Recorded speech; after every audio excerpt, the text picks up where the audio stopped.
आज की वीडियो में हम लोग बात करेंगे मेरे फेवरेट डायरेक्टर और one of the most known director या बहुत ही जाने पहचाने डायरेक्टर क्रिस्टोफर नोलन के बारे में। और ये डायरेक्टर मुझे पर्सनली बहुत पसंद है और ये वाला जो सेगमेंट है ये मैं अब से डायरेक्टर्स, एक्टर्स या फिर यूट्यूबर्स के ऊपर मैं वीडियोस बनाते रहूँगा कि कुछ चीज़ें जिनसे मैं इंस्पायर हो सकूं या कोई ऐसी चीज़ें जो आपसे शेयर कर सकूं ताकि आप लोग भी इंस्पायर हों और अगर आप लोग भी उस चीज़ से रिलेट कर सकें। तो ये सेगमेंट स्पेशली उन चीज़ों के लिए। 5 चीज़ें मैं आप लोगों को ऐसी बताऊंगा क्रिस्टोफर नोलन के बारे में कि आप लोग जब सुनेंगे तो आप लोग भी तंग रह जाएंगे। सबसे पहली चीज़, क्रिस्टोफर नोलन एक बहुत ही फेमस डायरेक्टर है। He is a British and American film maker. वो ब्रिटिश और अमेरिकन फिल्म मेकर हैं और उन्होंने कभी भी कभी भी फिल्म स्कूल अटेंड नहीं किया। उन्होंने कभी भी मीडिया स्टडीज़ या फिल्म स्टडीज़ की पढ़ाई नहीं की स्कूल में, कॉलेज में, यूनिवर्सिटी में। बाकी अगर अलग से उन्होंने की होगी तो मुझे उसके बारे में नहीं पता, लेकिन फिल्म स्कूल कभी भी वो नहीं गए। और एक ऐसे डायरेक्टर जो कभी भी फिल्म स्कूल ना गए हों और प्रोड्यूसर का उन पर भरोसा करना और उनको इतने बड़े बड़े बजट की फिल्म देना और उनकी फिल्म एक्सेप्ट करना बहुत ही मुश्किल होता है। क्रिस्टोफर नोलन के बारे में मैं आपको एक चीज़ बताना चाहता हूँ, क्योंकि जो उनकी अपकमिंग फिल्म है टेनेट, उसका जो बजट है वो है $200 मिलियन। खैर, अब बात करते हैं हम लोग दूसरे फैक्ट के बारे में। क्रिस्टोफर नोलन की एक फिल्म थी इंटरस्टेलर, और इंटरस्टेलर में उन्होंने एक सीन था जिसमें क्रॉप फील्ड दिखानी थी और उन्होंने 500 एकड़ की ज़मीन के ऊपर कॉर्न फील्ड, जिसको हम भुट्टा कहते हैं ज़्यादातर, उसकी 500 एकड़ की उन्होंने ओरिजिनल कॉर्न फील्ड जो उगाई थी 500 एकड़ की ज़मीन पे। और आफ्टर जब फिल्म रिलीज़ हो चुकी थी और आफ्टर बॉक्स ऑफिस, उन्होंने जब वो फील्ड और जो भी उसकी फसल उगी थी वो जब बेची थी तो फिल्म से ज़्यादा प्रॉफिट हुआ था। ये फैक्ट ये है कि क्रिस्टोफर नोलन सीजीआई का यूज़ बहुत ही कम करते हैं। वो सिर्फ यूज़ करते हैं तो सीन को इन्हांस करने के लिए, ना कि वो कोई चीज़ क्रिएट करने के लिए या विजुअल इफेक्ट्स क्रिएट करने के लिए वो सीजीआई का इस्तेमाल बिल्कुल भी नहीं करते। उनकी अपकमिंग फिल्म जो मैं फिर से बताना चाहूँगा टेनेट, और बाकी ये फिल्म मतलब ये वीडियो स्पॉन्सर्ड नहीं है क्रिस्टोफर नोलन से या टेनेट की प्रोडक्शन से, लेकिन टेनेट में एक रियल का जहाज़ उन्होंने ख़रीदा और उस पे रियल में ब्लास्ट करवाया ताकि उनके जो कैमरा की फ़ील हो और जो सीन की फ़ील हो वो रियल हो। पागल है भाई ये बंदा। मेरी जो कि लाइट की बैटरी ख़त्म हो गई है, लेकिन मुझे तब भी वीडियो बनानी है तो मैं बनाऊंगा। अब हम बात करते हैं तीसरी इंपॉर्टेंट चीज़ जो मुझे क्रिस्टोफर नोलन के बारे में सबसे ज़्यादा अच्छी लगती है। He respects time. वो टाइम को बहुत ज़्यादा रिस्पेक्ट देते हैं और वो खुद ये बिलीव करते हैं कि टाइम ही आपके प्रोजेक्ट पे क्वालिटी डाल सकता है।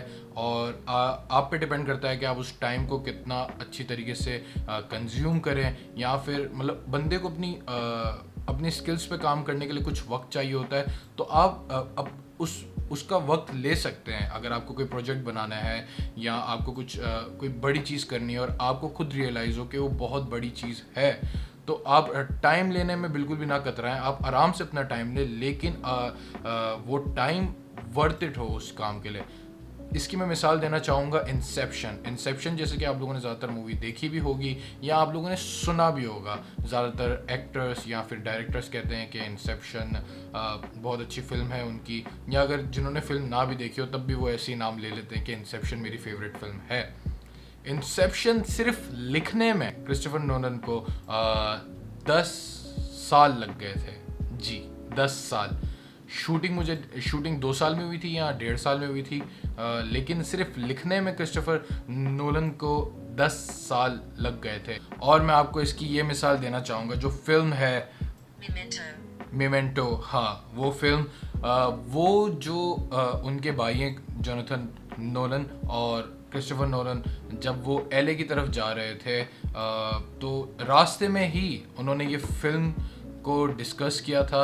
ये बेसिकली जोनाथन नोलन जो उनके भाई हैं, उन्होंने बहुत पहले या बहुत टाइम पहले एक शॉर्ट स्टोरी लिखी थी। तो उस एक शॉर्ट स्टोरी को इतनी फेमस फिल्म बनाना बहुत मुश्किल होता है, और लेकिन उन्होंने इतने कम टाइम में इतनी बड़ी फिल्म बना दी।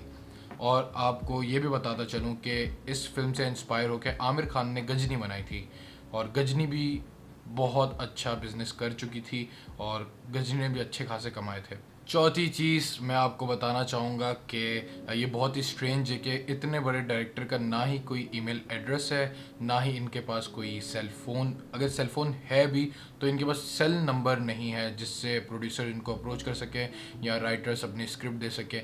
ये इन चीज़ों पे बिलीव करते हैं कि जो इन्हें दिखता है, और अगर वही चीज़ लाइक करंट, अगर आपके पास कुछ अच्छा आइडिया है या ये कोई अच्छे आइडिया से इंस्पायर हो या इनको फ़ौरन कोई अगर अच्छा आइडिया आ जाए तो ये सिर्फ उन्हीं पे काम करते हैं, ना कि, और इनका ये भी बिलीफ है कि ईमेल एड्रेस से या फ़ोन नंबर से इनकी फिल्म्स अच्छी नहीं हो जाएंगी।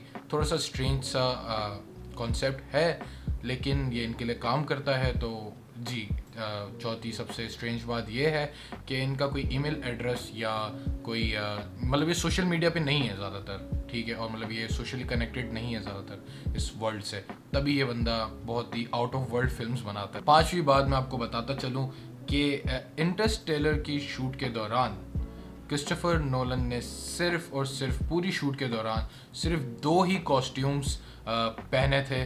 वो मतलब वो 2 ही कॉस्ट्यूम सिर्फ चेंज करते रहते थे, क्योंकि वो इस फिल्म के लिए इतना पैशनेट थे और उनको मतलब वो सेक्रीफाइस नहीं कर सकते थे टाइम, और उनको लगता था कि ये वेस्ट ऑफ टाइम है या वेस्ट ऑफ एनर्जी है कि मैं कॉस्ट्यूम्स बार बार चेंज करता रहूँ। उन्हें बस एक कोट चाहिए होता था, मतलब 2 सूट्स उन्होंने टोटली पूरे शूटिंग के दौरान पहने थे। उन्हें सिर्फ एक कोट चाहिए होता था ताकि वो अपना जो टी का जो फ्लास्क है वो उस कोट के अंदर फिट कर सकें, बाकी और कुछ भी नहीं। और जो प्रोड्यूसर थे वो भी इनसे बड़े खुश थे, क्योंकि जो पूरे सेट के दौरान सब लोग बहुत ही अच्छी तरीके से वेल ड्रेस्ड होते थे और ये सब। और क्रिस्टोफर नोलन के बारे में भी ये बात लीक हुई थी कि उन्होंने सिर्फ 2 ही ड्रेस में पूरी फिल्म शूट की थी। तो बस आज तक के लिए इतना ही।